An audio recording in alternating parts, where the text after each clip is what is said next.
Alright, so I thought I'd do a little tech podcast. I hadn't done tech news in a while. Let's see. Apple had their press conference last Friday regarding the iPhone 4 reception issues. Basically, they have acknowledged that when you put your finger on that little spot on the band, if you're in a place with low cell signal strength, you will experience a drop in bars and potentially dropped calls and or access to data. Their remedy for this is that they're now going to set up a website where you can get a free case. The case basically shields it from your little probing digits, thereby allowing you to have the full signal strength, or at least the full strength available, depending on AT&T's shoddy network coverage. In my opinion, I think they did a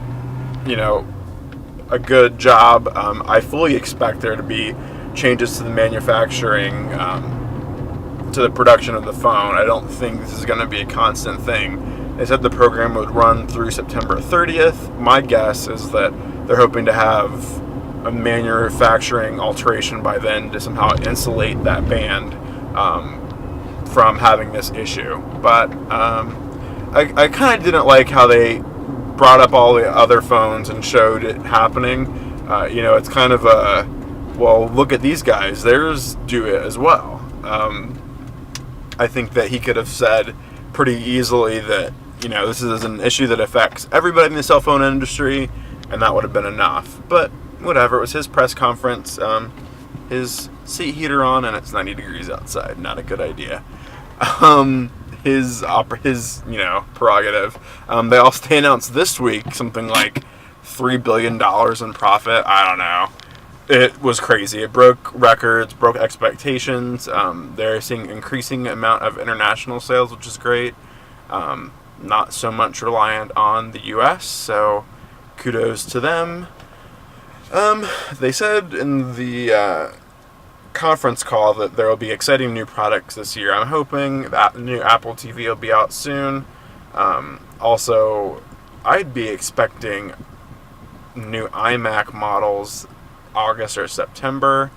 Hopefully we'll finally get Blu-ray. I don't know why it's taking so long. They cite the licensing when really they want to steer people towards HD downloads through the iTunes store, which present a whole bunch of problems.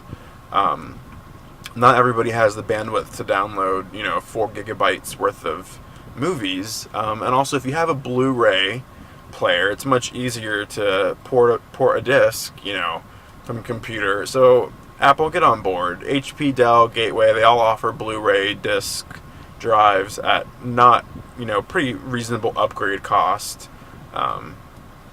It should at least be an option, especially on an iMac or a Mac Pro, where somebody will have a display to take advantage of that. So Apple, get on it.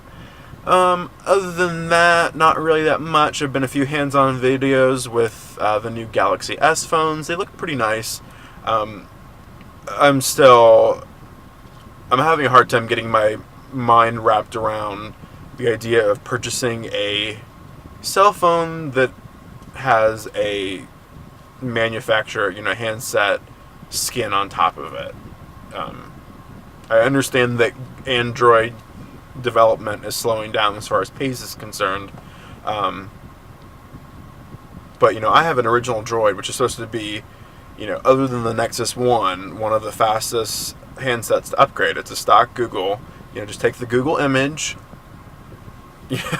put in, Verizon and Motorola hooks where you need them, and it should be done, and I still don't have it. So I really, I'm tempted to switch to the Vibrant on T-Mobile. I think they have much cheaper plans than Verizon, but the Captivate and the Vibrant on AT&T and T-Mobile don't have LED flash, which is a pretty big omission on, a killer smartphone that has, 5 megapixel camera, HD recording, the fastest processor / graphics unit available in an Android phone, and it's got no flash. You have to get an Epic 4G or whatever the Verizon variant to get a flash. So Samsung, you really should have had a flash. But anyways, but yeah, I'd almost feel better once Gingerbread comes out 3.0. Once the next big hurdle is gone, and Gingerbread's supposed to bring,